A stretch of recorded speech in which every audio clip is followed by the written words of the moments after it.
İsa müqəddəs ruhlat olaraq Yordandan çıxıb getdi. Allahın ruhu onu çöllüyə apardı. İsa çöllükdə 40 gün qaldı. Bu müddət ərzində o heç bir şey yemədi və 40 gün başa çatanda açdı.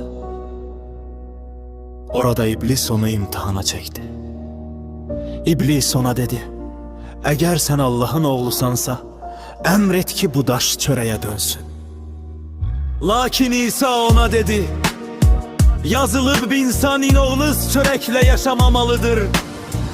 Sonra iblis İsa'nı yüksek bir yere kaldırdı ve bir göz kırpımında dünyanın bütün seltenetlerini ona gösterip dedi: "Bunlar üzerinde hakimiyeti ve onların car çalalını sənə verəcəyəm, çünkü bu mənə verilib və mən onu kimə istəsəm ona da verirəm. Eğer sen mənə səcdə qılsan, bütün bunlar senin olacak."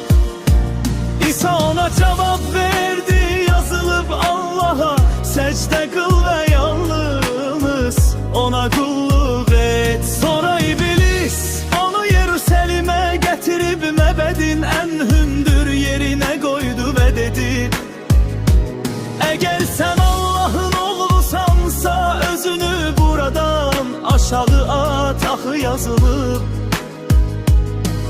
o meleklerine seni korumağı emredəcəkdə. Ayağın daşa değmesin diye seni elleri üstünde aparacaklar.